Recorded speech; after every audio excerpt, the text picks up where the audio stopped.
আসসালামু আলাইকুম football fans. আমাদের চ্যানেলের আরও একটি নতুন ভিডিওতে আপনাদের সবাইকে স্বাগতম।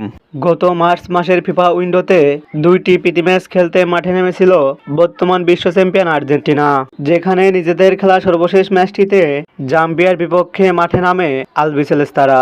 আর সেই ম্যাচটিতে আর্জেন্টিনার ঘরের মাঠ বুয়েন্স এরেনা স্টেডিয়ামে জাম্বিয়াকে 5-0 গোলে পরাজিত করে মাঠ ছাড়ে আর্জেন্টিনা। জাম্বিয়ার সঙ্গে ম্যাচটির পর এবার আরও দুইটি প্রীতি ম্যাচ খেলতে মাঠে নামছে কোচ লিওনাল স্কালোনির শিষ্যরা। আজকের এই ভিডিওতে আলোচনা করব আর্জেন্টিনার পরবর্তী ম্যাচ দুইটি কাদের বিপক্ষে এবং ম্যাচ দুইটি কবে কোথায় কখন অনুষ্ঠিত হবে তা নিয়ে। মূল ভিডিওটি শুরু করার আগে আপনি আমাদের চ্যানেলে প্রথমবার এসে থাকলে চ্যানেলটি সাবস্ক্রাইব করে পাশেই থাকুন। 2026 ফিফা বিশ্বকাপকে সামনে রেখে নিজেদের স্কোয়াডের প্লেয়ারদের শেষবারের মতো ঝালিয়ে নিতে দুইটি প্রীতি ম্যাচের সূচি ঘোষণা করেছে ডিফেন্ডিং চ্যাম্পিয়ন আর্জেন্টিনা, যেখানে নিজেদের প্রথম প্রীতি ম্যাচটিতে হন্ডুরাসের বিপক্ষে মাঠে নামবে আর্জেন্টিনা, যেখানে বর্তমান ফিফা র্যাঙ্কিংয়ে 1874 রেটিং নিয়ে র্যাঙ্কিংয়ে 3 নম্বর অবস্থান করছে আর্জেন্টিনা।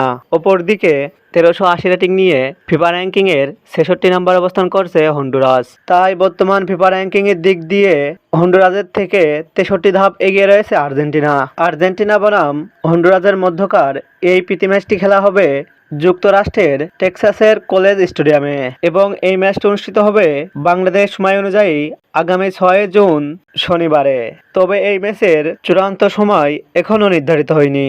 জুন মাসের ফিফা উইন্ডোর নিজেদের দ্বিতীয় প্রীতি ম্যাচটিতে আইসল্যান্ডের বিপক্ষে মাঠে নামবে বর্তমান বিশ্ব চ্যাম্পিয়ন আর্জেন্টিনা, যেখানে বর্তমান ফিফা র্যাঙ্কিংয়ে 1345 রেটিং নিয়ে র্যাঙ্কিংয়ের 77 নম্বর অবস্থান করছে আইসল্যান্ড। তাই বর্তমান ফিফা র্যাঙ্কিংয়ের দিক দিয়ে আইসল্যান্ডের থেকেও 74 ধাপ এগিয়ে রয়েছে আর্জেন্টিনা। আর্জেন্টিনা বনাম আইসল্যান্ডের মধ্যকার এই প্রীতি ম্যাচটিও খেলা হবে যুক্তরাষ্ট্রের এলাবামার আরবানের স্টেডিয়ামে এবং এই ম্যাচটি অনুষ্ঠিত হবে বাংলাদেশ সময় অনুযায়ী আগামী 9 জুন মঙ্গলবারে। তবে এই ম্যাচেরও চূড়ান্ত সময় এখনও নির্ধারিত হয়নি। ফুটবলের সকল নিউজ ও আপডেট পেতে আমাদের চ্যানেলটি সাবস্ক্রাইব করে পাশেই থাকুন। ধন্যবাদ।